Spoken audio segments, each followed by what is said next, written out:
Coaching मैंने join करी थी, उसी से मैंने क्वालिफाई किया है एंड आई अचीव रैंक 88। बहुत अच्छी बात है। आपका 88 रैंक है। जी, ओके, बहुत अच्छी 391.14 मार्क्स थे। जी। तो मैं आपसे ये जानना चाहूँगा कि कैसे संभव हुआ आपका ये? आप क्या अपना अपने बारे में बताइए, आपने कब सोचा टीजीटी के बारे में? पीजीटी आपका पीजीटी में है, टीजीटी में? टीजी ट्रेंड टीजीटी ग्रेजुएट हाँ, टीजीटी में। जी तो आपने कब सर। सोचा इसके बारे में बताइए? एक्चुअली सर पहले मैंने 2016 वाला पेपर जब दिया था तो उसे मैंने क्वालिफाई किया था, इंटरव्यू तक मैं पहुंची थी बट मेरा मेरिट में नाम नहीं आ पाया। जी। तो मुझे लगा मेरी कोई ना कोई कमी रह गई किसी हुँ। चीज़ की जो मुझे नहीं समझ में आया। तो उसके बाद में मेरी सौरभ सर से बात हुई। सौरभ सर ने गुड मुझे एसके सर इवनिंग के गुड बारे में इवनिंग टू बताया, ऑल उन्होंने ऑफ यू। बोला कि वो बहुत ही अच्छा प्लेटफॉर्म है, सर तुम्हें तो गाइड कर आज का पाएंगे, कोई सेशन हम कमी शुरू होती करते रहेगी हैं। है वो गुड पूरी हो इवनिंग जाएगी। चंचल राधिका तो फिर अंजलि। मैंने सर से कांटेक्ट किया, सर ने तो मुझे जैसा कि ज्वाइन आप सभी किया। जानते हैं मैंने ये हमारा लिटरेचर के जीएस का ग्रुप तो नहीं सीरीज है, ज्वाइन किया करेंट था, अफेयर प्लस जीएस का। बट तो लिटरेचर के सारे फर्स्ट टेस्ट क्वेश्चन सीरीज पे हम मैंने ज्वाइन आते किए। हैं।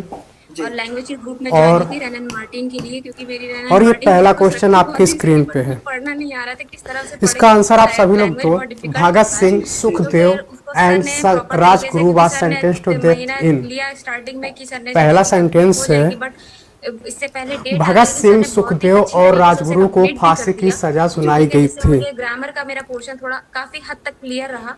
लेकिन जी। लिटरेचर के टेस्ट सीरीज सर की बहुत हेल्पफुल तो रही। जैसे कि मैंने इसका सारे आंसर वर्ड्स तो दीजिए नहीं आप पढ़े थे, लोग। एक एक बार, अब शेक्सपियर बहुत बड़े हैं, उनका वर्क जी। पढ़ना इतना जी। आसान नहीं सारे। जी। तो जितने भी मेन ये मेन हिस्ट्री वर्क्स का थे और क्वेश्चन इवन है जितने और एक माइनर बहुत ही वर्क्स भी थे प्यारा उनका भी क्वेश्चन है। देखते रहो, ये जितनी भी क्वेश्चन टेस्ट आता सीरीज भी थी। रहता है। जी। ठीक जी। है, कि भगत उनमें सिंह जैसे और कैरेक्टर्स सुखदेव वगैरह और होते इनको जो याद फांसी की नहीं सजा होते हुई हैं, थी। तो जी। और टेस्ट इनको सीरीज सजा मुझे ये कब हुई चीज़ थी? बहुत अच्छे से हेल्पफुल रही मेरे लिए। 1931 की लास्ट टाइम बात पर है मैं ये, सारी टेस्ट सीरीज मैंने 1930 में। रिवाइज कर डाली थी, क्योंकि जी। लास्ट में सर ने एक तो वो दिए थे 150 वाले, जो 125 टेस्ट सीरीज जो होती कंप्लीट फुल लेंथ टेस्ट, जी। वो जी। इन्होंने चलाए थे, जिस जो कि बहुत ही अच्छे रहे स्कोरिंग में, क्योंकि ओके। इनका लेवल बहुत टफ रहता था। जी। और जो उस टफ लेवल कम से कम 88 90 ही मैं पहुंच पाती थी उस समय भी। कुछ जी। और जी। तो पूछना चाहिए। उसको मैंने उसी तरह से क्रॉस किया, तो मुझे अच्छा लगा। ओके, अब नहीं आएगा। हाँ, तो आप लोग इसका आंसर दीजिए। अब नहीं आएगी कोई भी और आवाज़। इसके बारे में आपको बता दूं मैं, इनको फांसी की सज़ा होती है 31 मार्च 23 मार्च 1931 को फांसी की सज़ा होती है तीनों को। और ये लोग एक ग्रुप बनाते हैं, एचआरए। एचआरए ग्रुप बनाते हैं, हिंदुस्तान रिपब्लिक एसोसिएशन। 1924 में बनाते हैं कानपुर में। और इसका नाम जो है HSRA करते हैं भगत सिंह। इसमें एक और वर्ड ऐड करते हैं, सोशलिस्ट। सोशलिस्ट वर्ड को ऐड करते हैं भगत सिंह। ये बहुत इंपॉर्टेंट है, पूछ लेता है। एचआरए ग्रुप बना था। अब यहाँ पे मैं हल्का सा आपको कुछ बताऊंगा ये ग्रुप क्यों बना और ऐसा क्यों हुआ कि ऐसी चीजें करने की नौबत आई। तो गांधी जी ने 1920 में जो आंदोलन शुरू किया था, असहयोग आंदोलन, गांधी जी ने बोला था कि अगर हम अच्छे से रूल को फॉलो करें, मतलब सत्य और अहिंसा को फॉलो करें, तो हमें 1 साल के अंदर आज़ादी मिल जाएगी। पर ऐसा नहीं होता है, चोरी चोरा कांड होता है और गांधी जी ने असहयोग आंदोलन को वापस ले लिया। फिर जो और भी लोग थे, जैसे उग्रवादी लीडर, उन्हें लगा कि नहीं, गांधी जी के रास्ते हमें आज़ादी तो नहीं मिलेगी। तो भगत सिंह जैसे लोग आते हैं और ये लोग ग्रुप बनाते हैं, एचआरए ग्रुप। एचआरए ग्रुप बनाते हैं। फिर भगत सिंह जब इसमें ऐड होते हैं तो सोशलिस्ट वर्ड ऐड कर देते हैं, सोशलिस्ट वर्ड ऐड करते हैं। और इस ग्रुप के द्वारा बहुत सारे एक्शन लिए जाते हैं। सबसे पहले आप देखेंगे काकोरी कांड जो होता है, ये 1925 में होता है। काकोरी कांड में क्या होता है, ये लखनऊ में एक गांव है। तो एक ट्रेन जा रही होती है। अगर कोई भी रिवोल्ट आपको करना है तो आपके पास हथियार होना चाहिए। तो ये लोग हथियार लूटने की कोशिश करते हैं 1925 में, पर अनफॉर्चुनेटली इनकी किस्मत खराब थी और ये फेल हो जाते हैं। उसके बाद एचआरए ग्रुप द्वारा एक और एक्शन लिया जाता है, चितगोंग आर्मरी रेड। ये 1930 में लिया गया था और जो इसके मुख्य लीडर थे, गुड इवनिंग खुशबू। हाँ, तो इसके जो मुख्य लीडर थे वो सूर्य सेन थे। और इसमें होता ये है कि ये लोग भी प्लान करते हैं कि हथियार को लूटेंगे, पर ये लोग भी अनफॉर्चुनेटली असफल हो जाते हैं। आपको बता दूं, हमारे जितने भी फ्रीडम फाइटर थे उनकी किस्मत इतनी खराब थी कि वो जो चाहते थे वो हो ही नहीं पाता था। इसके साथ जब इस पे एक मूवी भी बनी थी और आप देखे भी होंगे। फिर इसके बाद भगत सिंह ने सैंडर्स को मार दिया था। आप सबको पता है भगत सिंह ने सैंडर्स को मारा और उसी के आधार पे भगत सिंह को फांसी होती है। एक्चुअली भगत सिंह जो थे एसपी स्कॉट को मारना चाहते थे, लेकिन वो एसपी स्कॉट को नहीं मार पाते और सैंडर्स को मार देते हैं। एसपी स्कॉट कौन था? ये वही इंसान है जिसने ऑर्डर दिया था लाठीचार्ज के लिए। फिर हम आते हैं, फिर भगत सिंह ने क्या किया था? ये बम फेंका था और कहाँ पे? जो लेजिस्लेटिव असेंबली था, बम फेंका था। और इन्होंने बम क्यों फेंका था? ये बताने के लिए, जो बहरे थे उन्हें सुनाने के लिए, क्योंकि उसमें एक बिल पास हुआ था। वो बिल था public safety bill, trade dispute bill. तो उसके अगेंस्ट में इन्होंने ये पास कराया था। तो आप इसका आंसर दो। भगत सिंह को फांसी हुई थी, सुखदेव को, राजगुरु को किस केस में फांसी हुई थी? तो इसका आंसर हो जाएगा Lahore conspiracy case. Lahore conspiracy case से इनको फांसी हुआ था। इसके बाद हम आते हैं दूसरे नंबर के क्वेश्चन पे। इस क्वेश्चन में अगर कोई डाउट हो तो आप पूछ सकते हैं कमेंट बॉक्स में। अगला क्वेश्चन हमारा है, how many times national emergency has been declared. आपको पता होगा कि हमारे देश में इमरजेंसी लगती है, तीन प्रकार की इमरजेंसी होती है। एक होता है नेशनल इमरजेंसी, एक होता है स्टेट इमरजेंसी और एक होता है फाइनेंशियल इमरजेंसी। 3 प्रकार के इमरजेंसी होते हैं, ये आपको पता होना चाहिए। और इसमें चंचल ने आंसर दिया है बी, यानी कि 2 बार। चलिए, और भी लोग, जो बाकी लोग हैं, सभी लोग आंसर दो। आप बताओ मुझे कितनी बार राष्ट्रीय आपातकाल घोषित हुआ है भारत में। तब तक मैं कुछ और फैक्ट आपको बता दूं। 3 प्रकार के इमरजेंसी होते हैं, नेशनल इमरजेंसी, स्टेट इमरजेंसी और फाइनेंशियल इमरजेंसी। एक बहुत ही इंपॉर्टेंट फैक्ट है, फाइनेंशियल इमरजेंसी अभी तक एक भी बार नहीं लगा है। ये क्वेश्चन पूछ लेता है, फाइनेंशियल इमरजेंसी अभी तक एक भी बार नहीं लगा अपने देश में। और नेशनल इमरजेंसी की अगर मैं बात करूं तो ये अब तक 3 बार लग चुका है। नेशनल इमरजेंसी 3 बार लगा है। और ये कब कब लगा है तो ये आप देख लो। पहला नेशनल इमरजेंसी लगा था चाइना के साथ, जब हमारा युद्ध हुआ था 1962 में। दूसरा इमरजेंसी लगा था पाकिस्तान के साथ, जब हमारा युद्ध हुआ था 1971 में। और तीसरा इमरजेंसी कब लगा था? 1975 में। और ये आप सभी को पता है, ये इंदिरा गांधी जी के समय लगा था। इंदिरा गांधी जी ने इमरजेंसी क्यों लगाया था, इसके बारे में भी हल्का सा मैं आपको बता दूं।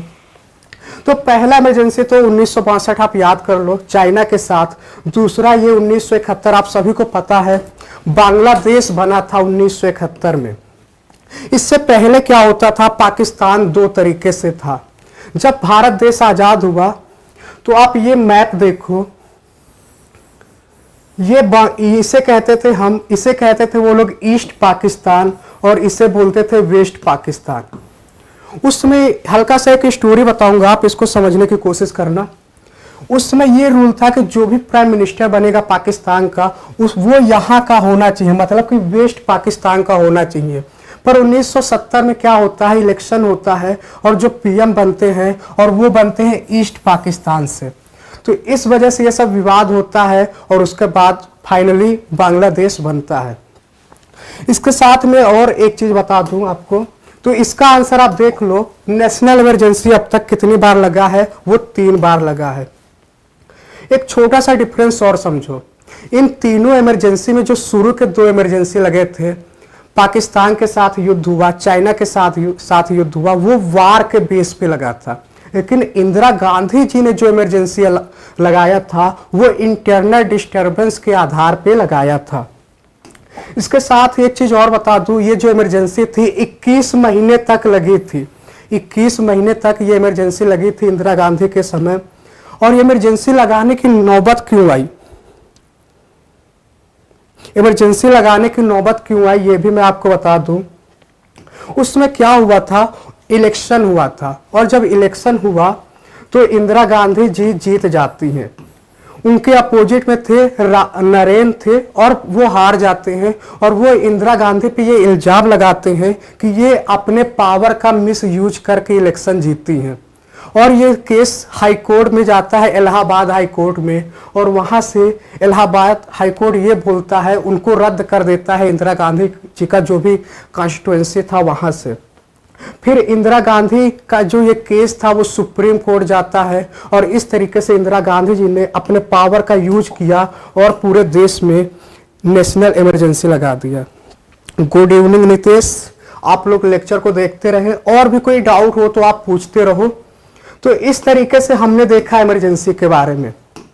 कुछ मैंने डिस्क्रिप्शन भी दिया है। इमरजेंसी का जो नेशनल इमरजेंसी है हमारे संविधान के आर्टिकल 352 में है, और पार्ट देखें तो ये पार्ट 18 में है। आप सबको पता है कि हमारे संविधान में टोटल 22-25 पार्ट हो चुके हैं। शेड्यूल की बात करें तो 12 शेड्यूल हैं। तो ये है, ये तीनों इमरजेंसी मैंने दे दिया है, इंडिया चाइना, इंडिया पाकिस्तान, और ये इतना चीज। अब हम आते हैं अगले क्वेश्चन पे, और इसका आंसर दो आप सभी लोग। ये क्वेश्चन मैंने लिया है ज्योग्राफी से, बहुत ही प्यारा क्वेश्चन है ये। The major constituent of atmosphere by percentage, हमारे इन्वायरमेंट में, हमारे वायुमंडल में कौन सी गैस सबसे अधिक पाई जाती है। Good evening Meenu, good evening RC, सभी लोग आंसर दो इसका। बहुत ही प्यारा क्वेश्चन है ये।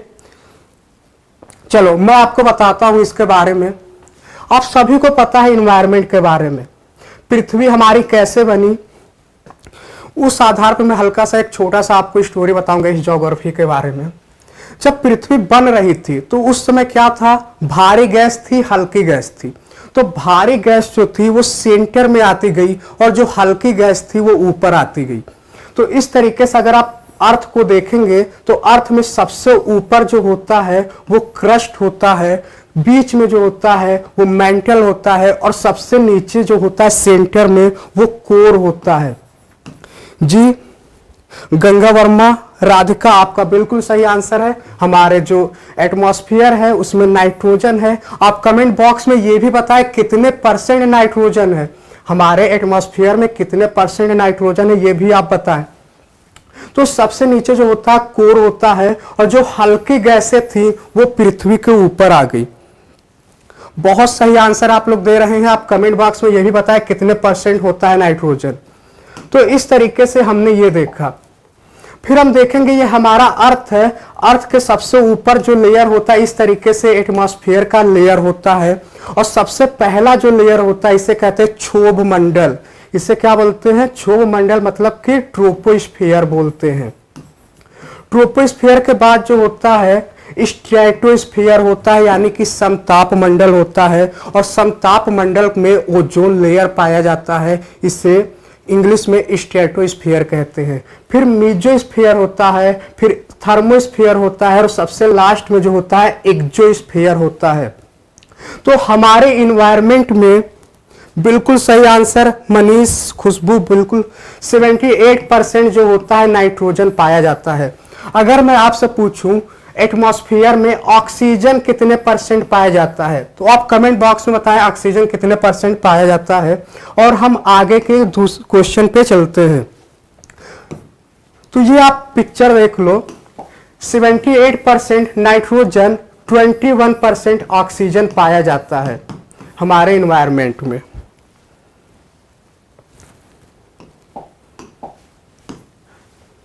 ये क्वेश्चन मैंने इकोनॉमी से लिया है, इकोनॉमी से मैंने क्वेश्चन लिया है, इसका आंसर दो आप लोग।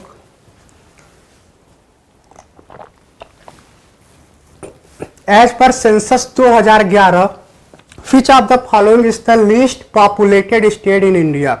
2011 के जनगणना के अकॉर्डिंग कौन सा ऐसा स्टेट है जहां पे सबसे कम पॉपुलेशन पाया जाता है। मीनू आपका सही आंसर है, नकुल, राधिका बिल्कुल सही। इसका आंसर दो आप लोग। आपके ऑप्शन है मिजोरम, सिक्किम, त्रिपुरा एंड उत्तराखंड। तो सबसे कम पॉपुलेशन जो है आप कमेंट करो सिक्किम, बिल्कुल सही आंसर है चंचल आपका। सिक्किम ऐसा स्टेट है यहाँ पे सबसे कम पॉपुलेशन पाया जाता है। अगर मैं आपसे पूछूं किस स्टेट का पॉपुलेशन सबसे अधिक है तो आप इसका आंसर दो, किस स्टेट का पॉपुलेशन सबसे अधिक है। जल्दी आंसर दो आप लोग कमेंट बॉक्स में। नहीं, अंजलि, मनीष, मीनू, हाँ बिल्कुल सही, सिक्किम आपका सही आंसर होगा। खुशबू, सिक्किम आंसर सही है आपका। आप ये बताओ किस स्टेट का पॉपुलेशन सबसे अधिक है। चलो अगला क्वेश्चन मैं एक और पूछूंगा। ये क्वेश्चन बहुत ही ज्यादा पूछा जाता है, आपको हर एग्जाम में क्वेश्चन पूछता ही है। ये क्वेश्चन ये है, एरिया के हिसाब से भारत का सबसे लार्जेस्ट स्टेट कौन सा है। एरिया के हिसाब से भारत का सबसे लार्जेस्ट, जी बिल्कुल सही आंसर, यूपी का पॉपुलेशन सबसे अधिक है। अब मेरा अगला क्वेश्चन है, एरिया के अकॉर्डिंग सबसे ज्यादा एरिया किस स्टेट का है। ऑप्शन दो आप लोग। एरिया के अकॉर्डिंग सबसे ज्यादा जो है वो है राजस्थान। राजस्थान सबसे ज्यादा है। और यूपी की बात करो तो एरिया के अकॉर्डिंग यूपी जो है वो चौथे नंबर पे आता है। यूपी चौथे नंबर पे आता है एरिया के अकॉर्डिंग। राजस्थान, अंजलि, सहाना, बिल्कुल सही आंसर आप सभी का। राजस्थान जो है एरिया के अकॉर्डिंग सबसे फर्स्ट है, नंबर 1 पे है। तो चलो अब हम और आगे चलते हैं, अगले क्वेश्चन पे चलते हैं और ये है हमारा क्वेश्चन नंबर 5। ये क्वेश्चन मैंने इन्वायरमेंट से लिया है और बहुत ही अच्छा क्वेश्चन है ये। Lichen is a symbiosis relationship between. Lichen किसके बीच की एक सहजीवन संबंध है। शैवाल और बैक्टीरिया, शैवाल और ब्रायोफाइटा, ब्रायोफाइटा और टेरिडोफाइटा, शैवाल और कवक। जी आनंद सही आंसर राजस्थान। इसका आंसर दो आप लोग। लाइकेन का किसके बीच संबंध है।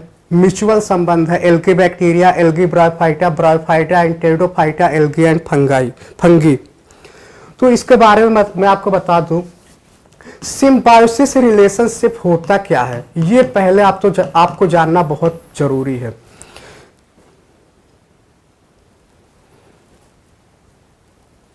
सिम्बायोसिस रिलेशनशिप, जी चंचल गोवा होगा सबसे छोटा।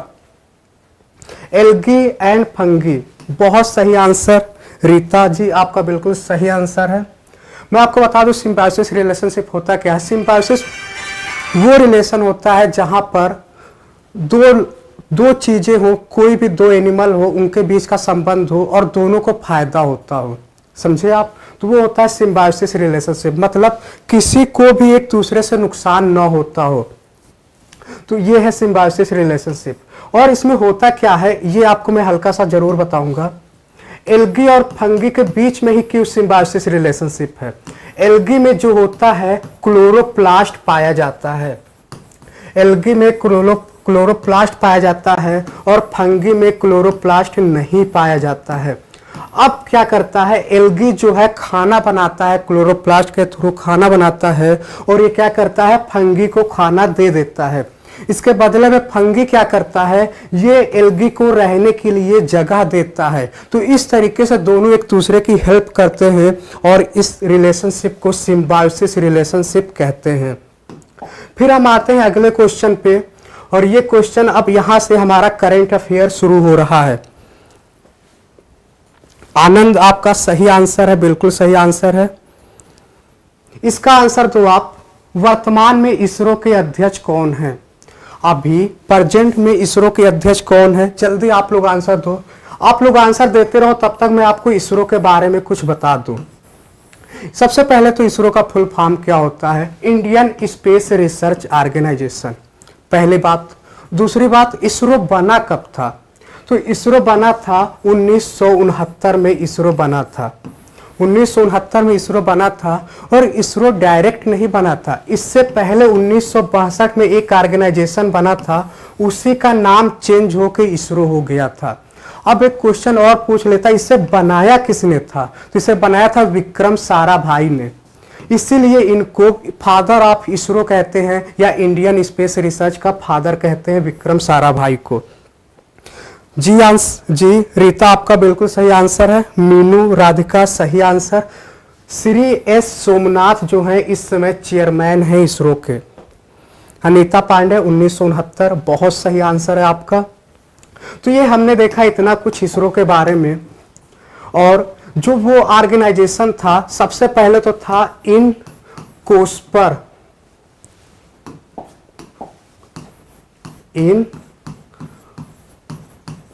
इसी का नाम चेंज होकर क्या हो जाता है, इसरो हो जाता है। इसका फुल फॉर्म क्या है, इसका फुल फॉर्म है Indian national committee for space research, Indian national committee for space research, ये इसरो हो जाता है। ये 1962 में बना था और 15 अगस्त 1969 को इसरो स्टेब्लिश हुआ था। विक्रम साराभाई को फादर कहते हैं इसरो का। अब हम आते हैं अगले क्वेश्चन पे। अंजलि सही आंसर, नकुल सही है। इसका आंसर दो आप लोग, बहुत ही अच्छा क्वेश्चन है, इसका बिल्कुल सही आंसर देना है आपको। और मैं बता दूं इससे एक क्वेश्चन आना फिक्स है, 100% गारंटी है कि इससे क्वेश्चन आएगा ही आएगा। अब कैसे आएगा ये आपको करना है। फीफा वर्ल्ड कप 2022 के फाइनल राउंड में अर्जेंटीना ने किससे हराया? आपके ऑप्शन है France, Netherlands, Japan and Brazil. इसका आंसर दो आप लोग। फीफा वर्ल्ड कप में अर्जेंटीना तो विनर था और इसने किसको हराया था? आप आंसर दो, तब तक मैं कुछ और बता दूं। इस बार का जो फीफा वर्ल्ड कप हुआ था 2022 का, ये कतर में हुआ था। कतर में हुआ था। और कतर कहाँ है? वेस्ट एशिया में एक देश है और ये एशिया में हुआ है। मतलब ये सबसे अच्छी बात है कि एशिया में हुआ था। और आपको पता है कि हमारा इंडिया देश जो है वो एशिया में पाया जाता है। चंचल बिल्कुल सही आंसर आपका। और भी बाकी लोग आंसर दे, तब तक मैं और बताता हूं इसमें 2022 में। और ये देखो आप, इसने किससे हराया? तो फ्रांस को हराया। फ्रांस को हराया तब जाके ये विनर बना। आपको एक क्वेश्चन का और आंसर देना है। ये जो फीफा वर्ल्ड कप है ये कितने साल पे होता है? फीफा वर्ल्ड कप कितने साल पे होता है? और 2018 में जो इससे पहले फीफा वर्ल्ड कप हुआ था उसका भी विनर जो है वो फ्रांस ही था। इस बार भी फाइनल राउंड में पहुंचा, लेकिन पिछली बार विनर जो था वो फ्रांस था। तो ये हमने इतना देखा। कैपिटल दोहा बिल्कुल सही है। चलो, तो ये इतना कुछ हमने देखा फीफा वर्ल्ड कप के बारे में। और आपको पता है अर्जेंटीना टीम के कैप्टन कौन थे? तो वो थे मेसी। मेसी के बारे में आप सभी लोग जानते हैं। और ये कोई पहली बार अर्जेंटीना ने ये वर्ल्ड कप नहीं जीता है, ये इससे पहले भी जीत चुका है। आई थिंक 27 साल बाद फिर अर्जेंटीना ने ये वर्ल्ड कप जीता है। तो हम चलते हैं अगले। जी आनंद, आपका बिल्कुल सही आंसर है। चंचल, फीफा वर्ल्ड कप हर 4 साल पे होता है, हर 4 ईयर पे होता है। और जो अगला फीफा वर्ल्ड होगा 2026 वाला फीफा वर्ल्ड, ये होगा यूएसए कनाडा जैसे शहर में होगा। अब हम आते हैं अगले क्वेश्चन पे। इसका आंसर दो आप लोग। ये बहुत ही अच्छा क्वेश्चन है, ये भी बहुत इंपॉर्टेंट क्वेश्चन में से एक है। मैसी श्रीपति बिल्कुल सही है। 4 ईयर रीता।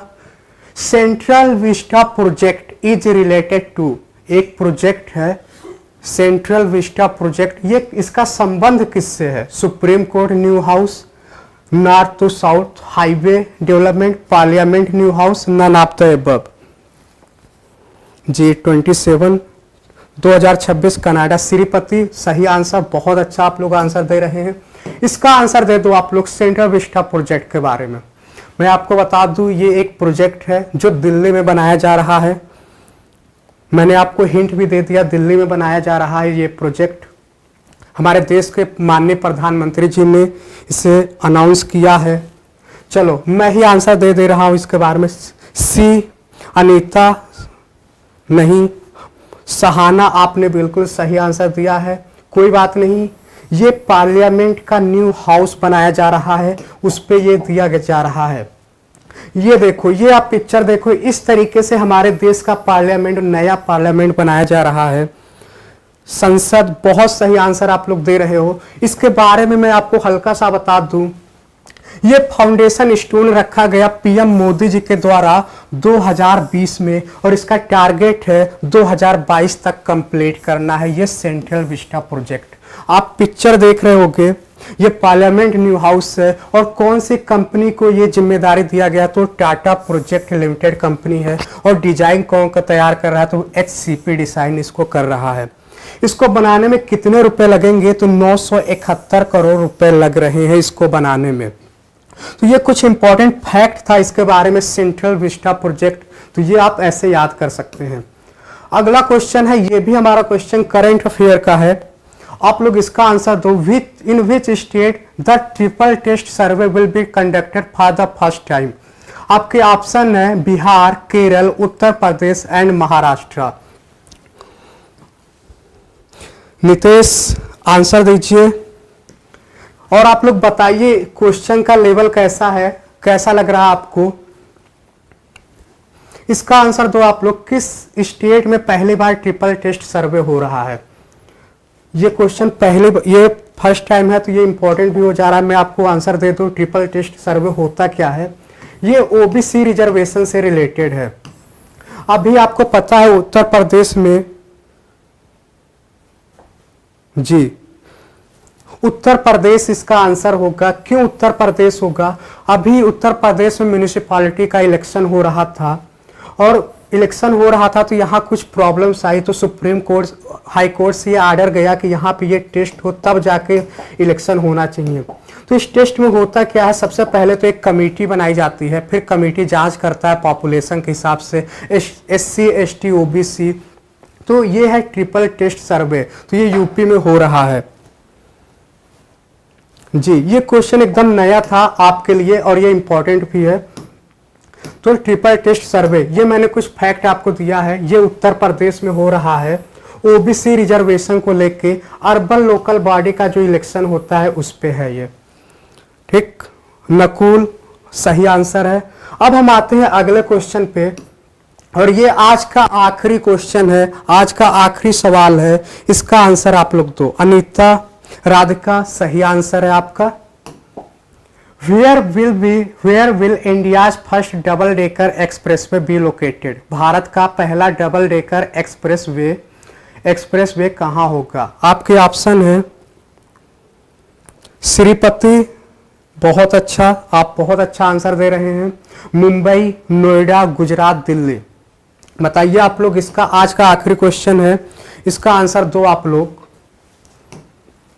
देखो डबल डेकर, पहले तो मैं बता दो आपको ट्रेन होता क्या है। मतलब कि अगर ये कोई ट्रेन है, इसमें 2 डेकर, मतलब कि लोग नीचे भी बैठते हैं और ऊपर भी बैठते हैं, तो इसे कहते हैं डबल डेकर। पहली बात। दूसरी बात, ये लोकल पर्पज के लिए होता है, जो लोकल सवारी होती है उसके लिए।